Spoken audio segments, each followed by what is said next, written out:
Hallelujah, praise the lord. પ્રભુ ઈસુની સ્તુતિ થાઓ.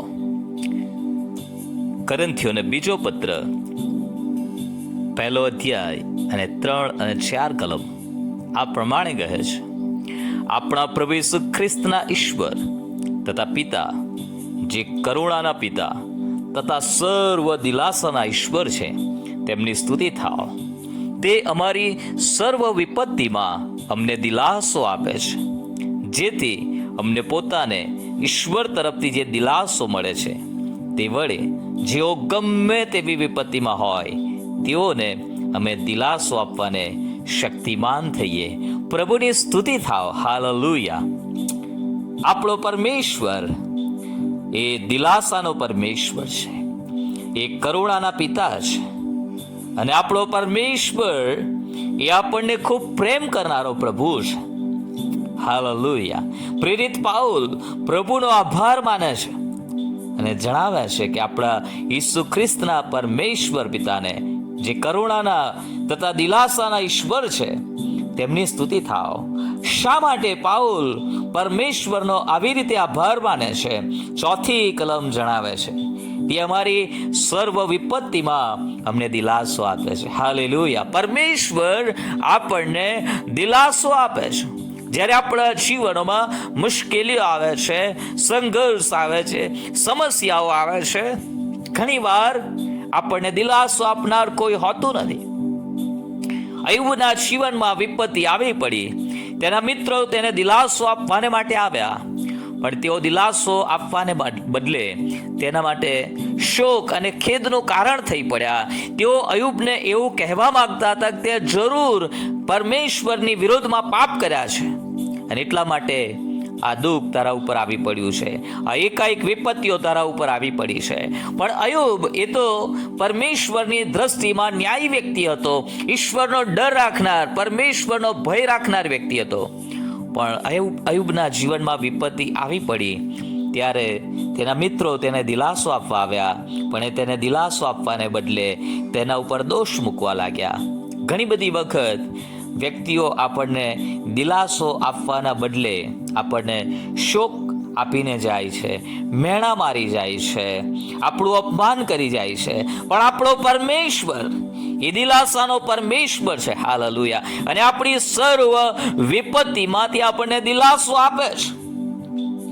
અને પ્રેરિત પાઉલ કહે છે, જેથી અમને પોતાને ઈશ્વર તરફથી જે દિલાસો મળે છે તે વડે જેઓ ગમે તેવી વિપત્તિમાં હોય તેઓને અમે દિલાસો આપવાને શક્તિમાન થઈએ. આપણી વિપત્તિઓમાં પરમેશ્વર આપણને દિલાસો આપે છે, જેથી કરીને આપણે પણ બીજા વ્યક્તિઓ જેઓ વિપત્તિમાં છે, મુશ્કેલીઓમાં છે, તેઓને દિલાસો આપવાને શક્તિમાન થઈએ.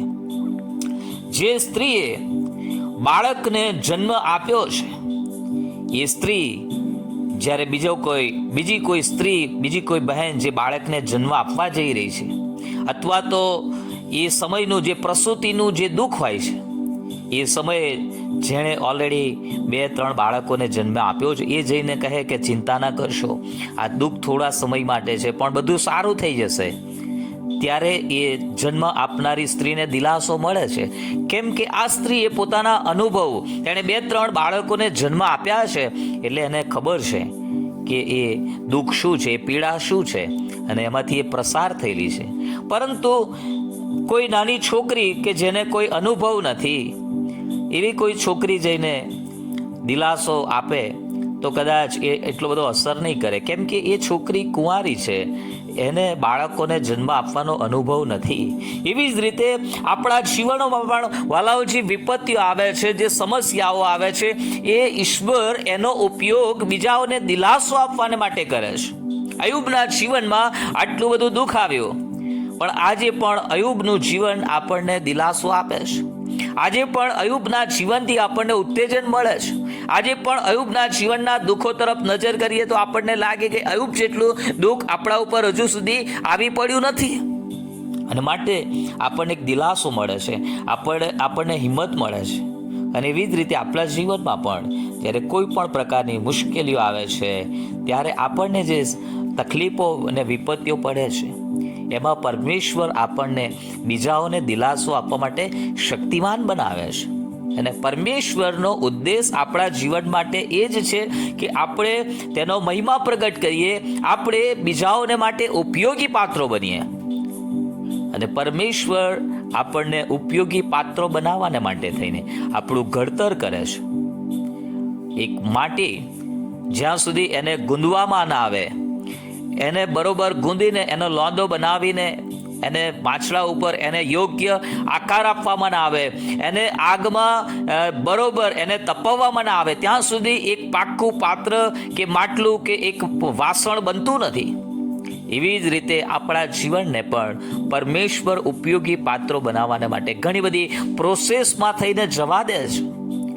એટલા માટે આપણે એવી પ્રાર્થના ન કરીએ કે આપણા જીવનમાં કોઈ વિપત્તિ આવી ના પડે, પણ આપણે પ્રભુને એવી પ્રાર્થના કરીએ કે પ્રભુ, મારા જીવનમાં જે પણ વિપત્તિ આવે એ સહન કરવાને માટે તું મને સામર્થ્ય આપ. અને એટલું જ નહીં, એ વિપત્તિઓ મારા માટે બીજાઓને દિલાસો આપવાનું કારણ બને, કેમ કે મારા જીવનની વિપત્તિ એ આવતીકાલે એક સાક્ષી બનશે કે આ વિપત્તિ આવે પણ પ્રભુએ મને તેમાંથી છોડાવ્યો. અને બીજું વ્યક્તિ જે એવી વિપત્તિઓમાંથી જતું હશે એમને તમે દિલાસો આપી શકશો. હાલેલુયા. અને તમે બીજાઓને માટે આશીર્વાદનું કારણ બની શકશો. પ્રભુના નામને ધન્યવાદ હો. આજે તમારા જીવનમાં વિપત્તિ છે, આવતીકાલે તે તમારા માટે એક મોટી સાક્ષી લઈ આવશે. આજે જે સમસ્યાઓ છે, આજે જે પ્રોબ્લેમ્સ છે, આજે જે જરૂરિયાતો છે, પણ જો તમે પ્રભુ તરફ નજર રાખીને બેઠા છો તો આપણો પરમેશ્વર એ દિલાસાનો પરમેશ્વર છે, એ કરુણાનો પિતા છે. એ તમને દુઃખ આપવામાં આનંદિત થતો નથી, પણ એ તમારું ઘડતર કરી રહ્યો છે, એ તમને ઉપયોગી પાત્ર બનાવી રહ્યો છે. અને ધીરજ રાખો, ધીરજથી સહન કરો, આગળ વધો અને પ્રભુ ચોક્કસ તમારો ઉપયોગ કરશે. તમારા જીવનમાં પ્રભુ અદ્ભુત સાક્ષી ઊભી કરશે. પ્રભુ આ વચનો સમજવાને માટે તમારી સહાય અને મદદ કરો. God bless you. Have a nice day.